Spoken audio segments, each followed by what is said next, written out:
Sa isang kisap mata lamang, nawala na si Qin Feng, naiwan na lamang ang itim na usok na humahalo sa mahiwagang asul na liwanag. Ang grupo ni Jiang Li ay nagtingin-tingin sa paligid at nagtatanong, nasaan siya? Bigla na lang ba siyang nawala? Ito ba ay isang kakayahan sa pagtatago? Ang unang kakayahan pala ay pagtatago. Anong klaseng propesyon ito? Astig pala. Sabi ni Jiang Li sa lahat, Dene, tigilan na natin ito, bumalik tayo sa bayan at tingnan kung may pagkakataon tayong mag-level up. Masyadong delikado sa labas. Namatay na tayo minsan, at bukod pa rito, nabawasan na ng kalahati ang natitirang buhay natin. Sumang-ayon din ang kasama niya, tama. Baka may mga nakatagong gantimpala tulad ni Gao Yang, o kaya ay maghanap tayo ng miss na katulad nito. Hindi nila namalayan na ang malabong anino ni Qin Feng ay malapit lang pala doon. Tumingin si Qin Feng sa impormasyon sa sistema, potensyal na imahe, pumasok sa estado ng pagtatago at naging hindi nakikita kapag inaatake. Ang paglabas mula sa pagtatago ay nagpapalakas ng unang atake. Eksperto sa pagtatago, doble ang tagal ng pagtatago at nadagdagan ng isa ang antas ng pagtatago, medyo nagulat siya at naisip. Hindi ba nila ako nakikita? Ang propesyon ng kadiliman na ito ay talagang kakaiba. Ang kakayahan sa pagtatago ng isang karaniwang mamamatay tao sa antas na ito ay madaling matuklasan. Ngunit ang propesyon ng kadiliman ay may kakayahang magtago kaya walang tao o halimaw ang makakakita sa kanyang presensya sa unang yugto. Ang propesyon ng kadiliman na ito ay talagang kakaiba. Ang kakayahan sa pagtatago ng isang karaniwang mamamatay tao sa antas na ito ay madaling matuklasan. Ngunit ang propesyon ng kadiliman ay may kakayahang magtago kaya walang tao o halimaw ang makakakita sa kanyang presensya sa unang yugto. Isang grupo ng mga inosente sa simula ay walang kapaki-pakinabang para mapalakas ang lakas sa unang bayan. Isa lamang itong lugar na nagbibigay ng kanlungan sa mga manlalaro sa larong Holy Spirit Brave na ito. Ang mga mahihinang manlalaro ay magiging biktima ng mga halimaw. Nang makabalik siya sa anyong hindi nakikita, mahinang boses niyang sinabi, tapos na ang pagtatago, hindi ito tumagal ng matagal. Mabuti na lang at hindi pa nagsisimula ang cooldown mula sa oras ng pag-activate ng pagtatago, kaya makakabalik agad sa pagiging invisible pagkatapos ng ilang segundo. Lumabas sa sistema ang detalyadong impormasyon ni Qin Feng, itim na karakter, kadiliman, propesyon ng kadiliman, antas 1. Hindi maaaring ipagpalit ang buhay, 75 taon, hindi maaaring ipagpalit ang buhay, hindi, lakas 0+3, katawan 0+3. Banayad 0+8, espiritu 0+5.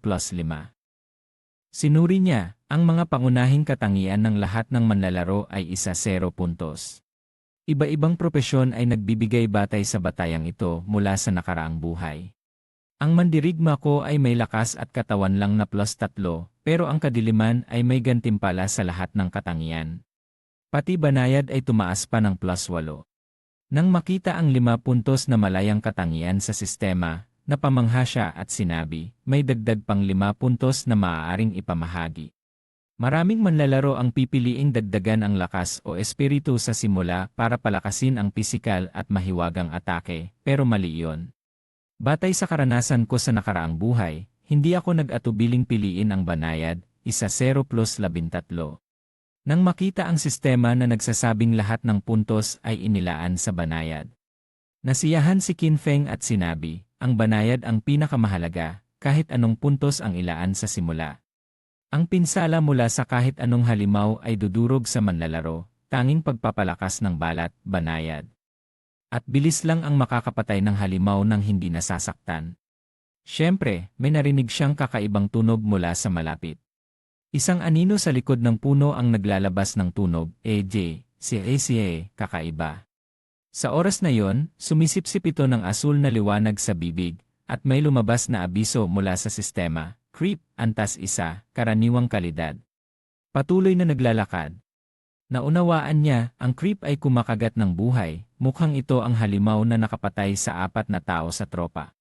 Nakita niya ang sugat sa katawan nito, mula sa mga sugat ay halatang maraming dugo ang nawala. Tumalon siya upang iwasan ang atake nito, ayon sa alaala, kapag napatay ng halimaw ang manlalaro, makukuha nito ang buhay ng manlalaro.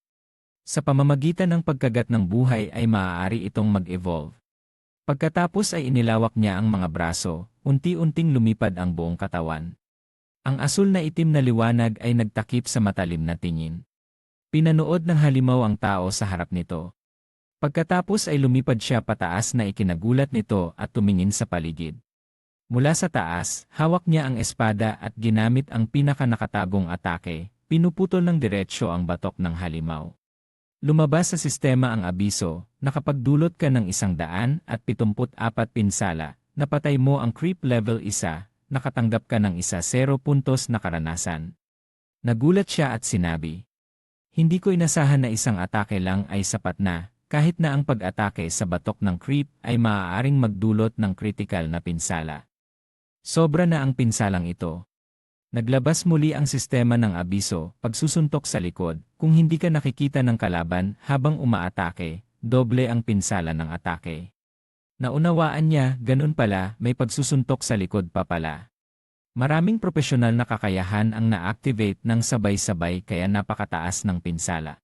Sandaling tumahimik siya at naalala ang nakaraang buhay. Naalala niya nang niyakap niya si Kinyu na natatakot at naisip, naalala ko dati. Ang critical na atake ng mandirigma ay nagdudulot lang ng 40 pinsala at matagal bago mapatay ang huling creep at nasasaktan pa. Naalala ko dati, ang critical na atake ng mandirigma ay nagdudulot lang ng 40 pinsala at matagal bago mapatay ang huling creep. At nasasaktan pa. Unti-unting bumalik ang alaala, magkasama silang nagalak at nag-alala habang tinitingnan ang bola ng liwanag sa kanilang mga kamay. Ang bola ng liwanag ay lumutang sa kanilang mga palad. Pagkatapos ay pinisil niya ang bola, at lumabas ang abiso sa sistema, nadagdagan mo ng 3 araw ang buhay na maaaring ipagpalit. Nadagdagan mo ng 54 taon at 155 araw ang buhay na hindi maaaring ipagpalit. Tiningnan niya ang sistema at nagkwenta, 5 tao ang napatay, bawat isa ay nawalan ng hindi bababa sa 2. 30 taon ng buhay. Kaya higit sa 100 taon ang kabuuan. Pagkatapos ay lumipat sa creep, ngunit natira lamang ang 54 taon, pero ayos lang. Hindi naman ito maaaring ipagpalit kaya pansamantala ay walang epekto.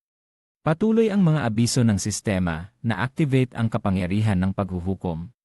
Binabati kita sa pagkakaroon ng walang hanggang talento sa ebolusyon, walang hanggang ebolusyon.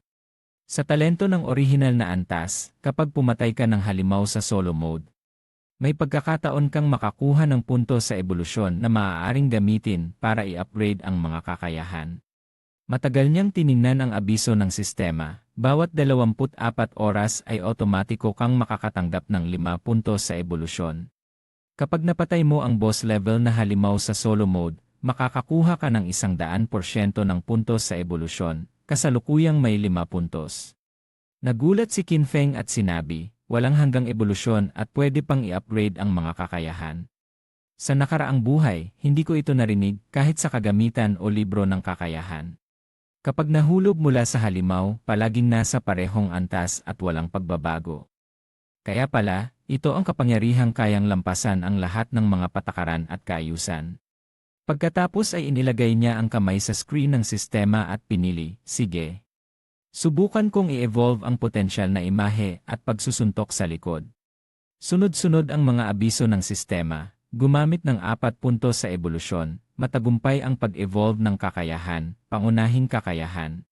Potensyal na imahe, karaniwan, pumasok sa estado ng pagtatago na tumatagal ng 12 tandang bawas 16 na segundo. Pumasok sa estado ng pagtatago na tumatagal ng 12 tandang bawas 16 na segundo.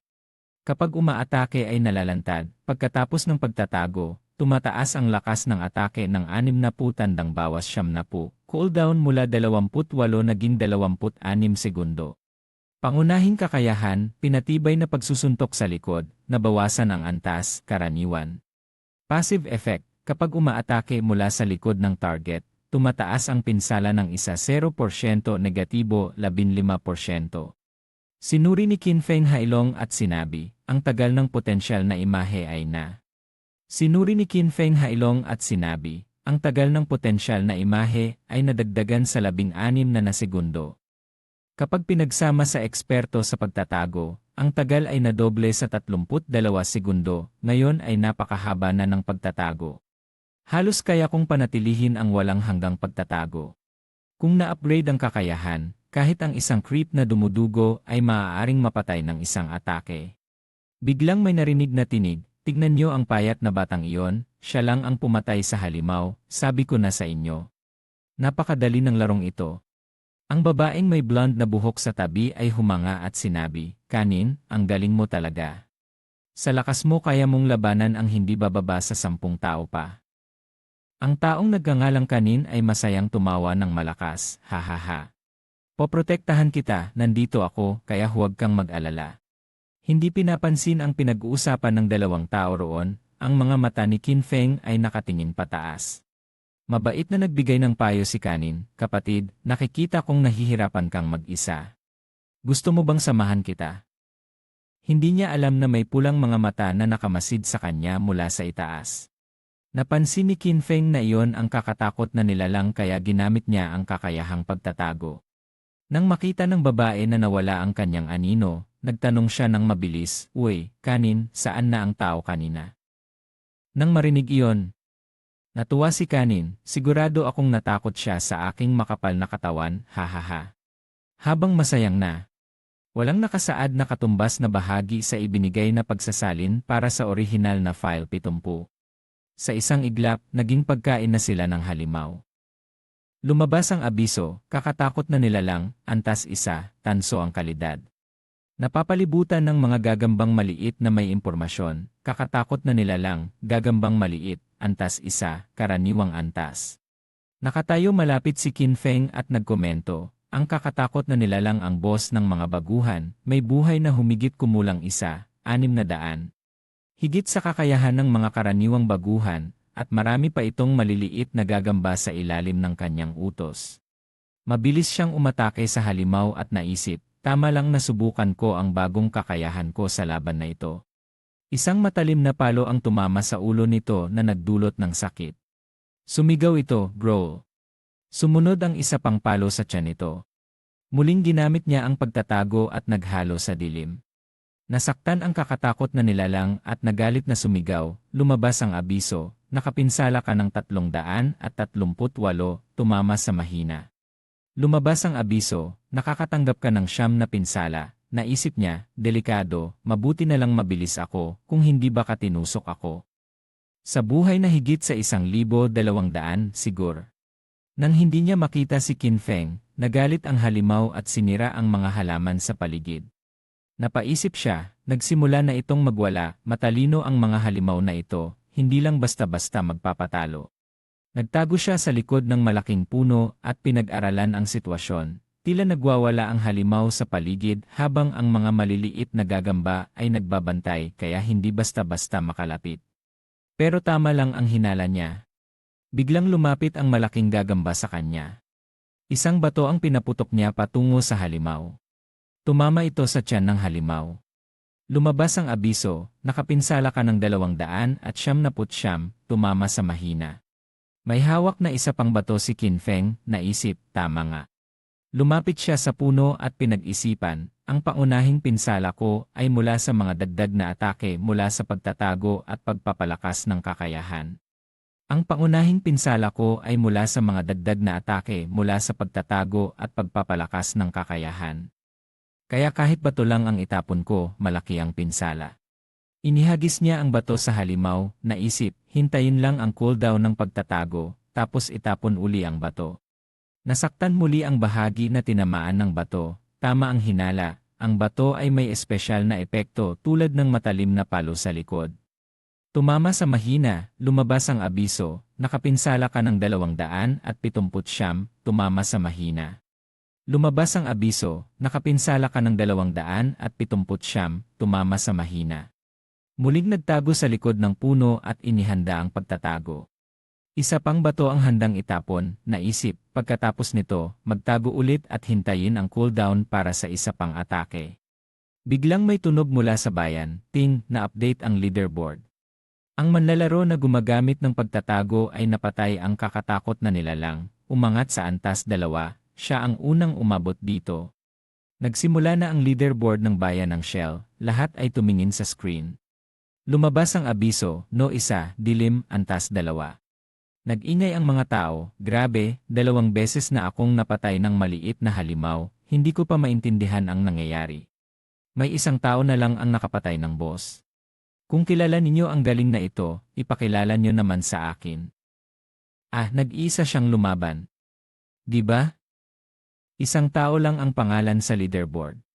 May isang lalaking pawisan ang noo ang nagsabi, si Jiang Li, ang pangalan ng dilim na iyon ang lumabas kanina. Nagulat si Jiang Li at napailing, siya yon, pero bakit mabilis siyang umabot sa antas 2? Hindi ito makatwiran, at napatay pa ang boss, hindi namin kayang patayin ang mga karaniwang halimaw. Paano niya nagawa na patayin ng mag-isa ang isang boss na tanso ang antas? Nakakatawa, baka mali ang sistema. Hindi makapaniwala si Jiang Li, napatay ng tao ang malaking gagamba, pero may mga maliliit pang gagamba sa paligid. Sino ba ang dilim na ito? Nagduda ang babaeng may blonde na buhok, baka siya ang tagong mamamatay na nakita natin kanina. Sa panig ni Qin Feng, lumabas ang abiso, napatay mo ang kakatakot na nilalang na tanso ang antas, nakatanggap ka ng 300 nasi. Binabati kita sa antas 2.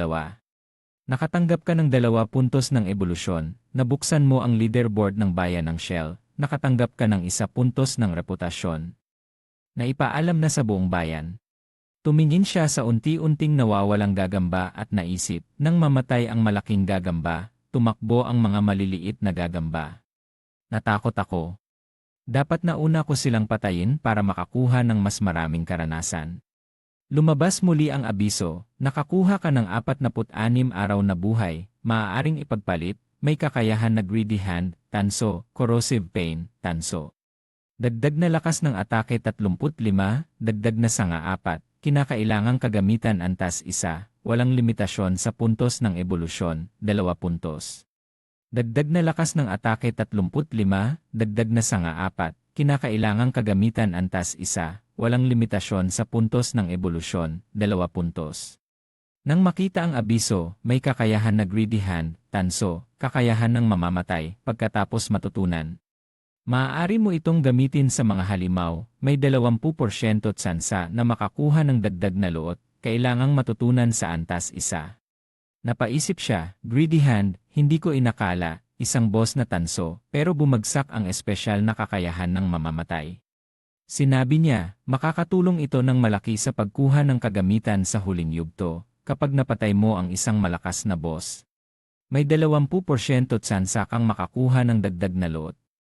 Naalala niya sa nakaraang buhay, sa guild na Rirel Ian, may isang tao na karaniwan lang ang lakas, pero dahil sa kakayahang ito, naging kilala siya at palaging may bodyguard. Biglang sumilay ang liwanag sa kanyang mga mata. Tumingin si Qin Feng sa kanyang kamay at naisip, pero teka, kahit 20% lang ang tsansa. Kung pagsasamahin ko sa patuloy na ebolusyon ng talento ko, tataas ang tsansa ng walang hanggan. Tatanggapin ko. Sa paaralan, maraming tao ang naglalakad. Naglalakad si Kinyu kasama ang kaibigan papunta sa klase. Nag-aalala ang kaibigan niyang may maikling buhok. Kinyu, hindi mo ba tinawagan ang kuya mo para humingi ng tawad? Kahapon, nagtakas tayo sa pagsusulit para suportahan si Song Fei. Sigurado akong magagalit ang kuya mo. Galit na sumagot si Kinyu, wala akong kasalanan, bakit ako hihingi ng tawad? Kung hindi dahil sa kanya, halos na-miss natin ang pasukan. Siya ang dapat humingi ng tawad sa akin. Niyo para suportahan si Song Fei. Sigurado akong magagalit ang kuya mo. Galit na sumagot si Kinyu, wala akong kasalanan. Bakit ako hihingi ng tawad? Kung hindi dahil sa kanya, halos na-miss natin ang pasukan, siya ang dapat humingi ng tawad sa akin. Napabuntong hininga ang kaibigan, pero mabait siya sayo, minsan naiinggit ako sayo dahil may ganong kuya. Napailing si Kinyu, mabait. Lagi lang niya akong pinapagalitan, at hindi naman talaga siya tunay na kuya ko. Sapat na ang kuya kong si Song Fei. Biglang nagtanong ang kaibigan, uy, Kinyu, ano nangyari sa mukha mo? Sagot ni Kinyu, nahihiya lang.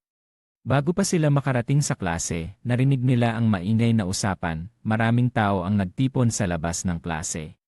Nagduda ang kaibigan, ano kaya ang nangyayari? Maraming tao sa paligid ng klase natin. Sinubukan niyang sumilip sa gitna ng mga tao. Nakita lang ang kaibigang si Bai Yu na nakahandusay sa mesa. Ang buong katawan niya ay naging transparent. Agad na nagtanong ang kaibigan niyang babae, ano ang nangyari kay Bai Yu? Paano siya naging transparent? Sumagot ang kaibigan sa tabi niya.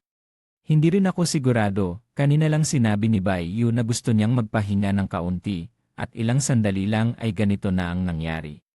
Muling nag-ingay ang mga tao sa paligid, grabe talaga, ang kalagayan ni Bai Yu ay hindi lang isang kaso, kumalat na ito sa buong internet.